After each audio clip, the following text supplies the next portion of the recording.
Keep up, up, up. Can do this. Keep up, up, up. Can do this. Keep up, up, up. Keep up, up, up. Keep up, up, up. Keep up, up. Katika kuelekea siku ya maadhimisho ya Jeshi la Zimamoto na Uokoaji duniani inayofanyika kila mwaka ifikapo Mei 5, Balozi wa Jeshi la Zimamoto na Uokoaji Tanzania Mwalimu Yusufu Ibrahimu ameiomba serikali kuweka nguvu kubwa katika kuhakikisha jeshi hilo linapatiwa vifaa vya kutosha katika kukabiliana na majanga. Hayo ameyaeleza mara baada ya kuwasili mkoani Geita na kupokelewa na Kaimu Kamanda wa Jeshi la Zimamoto na Uokoaji mkoa wa Geita, Mrakibu Kenneth Mwakasitu, kwa lengo la kuadhimisha siku hiyo, ambapo wametumia muda huo kutembelea shule ya msingi Bomba Mbili iliyopo kata ya Bomba Mbili pamoja na shule ya msingi Mseto iliyopo kata ya Kalangalala ndani ya halmashauri ya manispaa ya Geita. Hizi ni ripoti za Ayo TV na Mira Dayo kutokea mkoani Geita. Mimi ni Baraka Fulgence. Mimi kama balozi, kwanza kabisa kitu ambacho tunaweza nikaishauri Jeshi la Zimamoto, kwa sababu nipo nao na nafanya nao kazi, tumekuwa na uhaba wa vifaa hususan vya kutolea elimu. Vifaa vya kutolea elimu, kwa mfano tunapomwambia mwanakijiji kwamba utatumia blanketi zito kuzuia au kujiokoa katika moto ambao unawaka, labda kama kwenye gesi, au utatumia poda kavu. Kwa vile vifaa ambavyo vinahitajika pale bado vimekuwa vichache sana.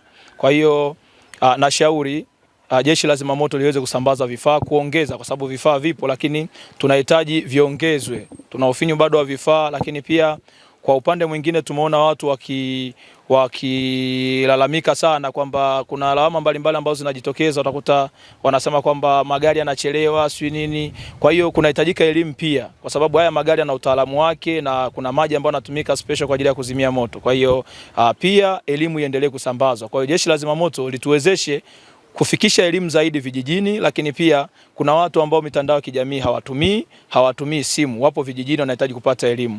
Kwa hiyo kule inabidi tuende na vifaa. Baadhi ya vifaa tuende navyo kule, ikiwemo mitungi ya gesi, mitungi ya poda kavu, lakini pia blanketi zile zito, ili waweze kuviona na kuchukua tahadhari na kuweza kuvitumia hivyo vifaa kwa usahihi zaidi. Kwa watoto naona kwamba tunawafikia mashuleni. Kuna vijiji ambavyo kuna wazee hawawezi kufanya kitu chochote kile. Kwa hiyo tunapofanya elimu hii kaya kwa kaya, kwa mfano kama kule tunakuwa tunatembelea nyumba kwa nyumba, tunasema kuna wazee wengine wako vilabuni, kuna wazee wengine wako mashambani huko. Kwa hiyo tunapofanya elimu tukaelekezea nguvu kubwa kwa wazee, nafikiri tutawasaidia zaidi, kwa sababu vijana sasa hivi wameelimika, wanatumia mitandao ya kijamii. Baadhi yao tunawakuta mashuleni, tunawapa elimu sekondari, msingi, lakini kwa upande wa wazee kabisa, wale kuanzia miaka 55, 60 ambao wamekaa kule, tunasema wazee wa kijiji, bado wanahitaji kufikiwa. Kwa hiyo wanahitaji nguvu kubwa sana ya elimu ili waweze kujikinga na majanga ya moto au majanga ya mafuriko ambayo yanaendelea sasa hivi, mvua zinazoendelea kunyesha. Tumeanzia kutoa elimu kwenye shule ya msingi kwa sababu tunajua mara nyingi tunasema elimu mpe mtoto akiwa mdogo. Yaani msingi, tukiwapa misingi ya elimu ya zimamoto, hata wakiwa wakubwa hawatasahau kwamba tarehe fulani au kipindi fulani zimamoto alikuwa anakuja shuleni, alikuwa anatufundisha.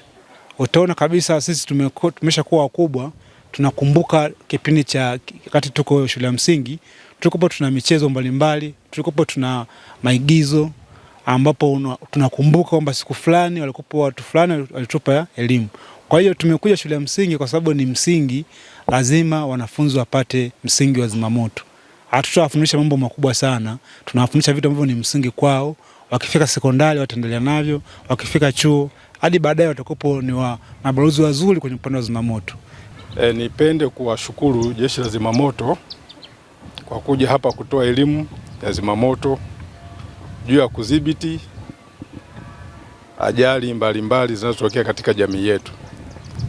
Lengo hasa nafikiri ya mafunzo haya ni kudhibiti tatizo kabla tatizo halijatokea. Kwa hiyo niwashukuru, elimu hii sisi itatusaidia kwa vijana wetu kupeleka elimu hii kwenye jamii inayowazunguka, hata kwenye watoto wenzio ambao shule mbalimbali ambao kuweza kuhudhuria mafunzo haya. Kwa jina naitwa Alois Alexander, nina miaka 12, nasoma darasa la 7 katika shule ya msingi Mseto. Siku ya leo tumepata nafasi ya kutembelewa na zimamoto. Pia wametupatia elimu na wametuonesha pia vifaa mbalimbali na jinsi ya na jinsi ya kuweza kuzuia majanga ya moto. Elimu hii tuliyoipata tunashukuru sana na tutaweza kuitumia shuleni na katika majumbani kwetu. Kwa majina naitwa Asaf Risha Daniel, ni mwanafunzi wa shule ya msingi na ya shule ya awali na msingi Bomba 2. Ni mwanafunzi wa darasa la 7. Tumefurahi kwa ajili ya watu wa Jeshi la Zimamoto na Uokoaji kwa kuja kututembelea katika shule yetu. Tumefurahi sana na pia wametufundisha michezo, wametufundisha na pia wamekuja siku ya leo kutufundisha jinsi ya kuokoa na jinsi ya kupiga simu wakati matatizo ya moto yatakapotokea, tutakapopiga simu.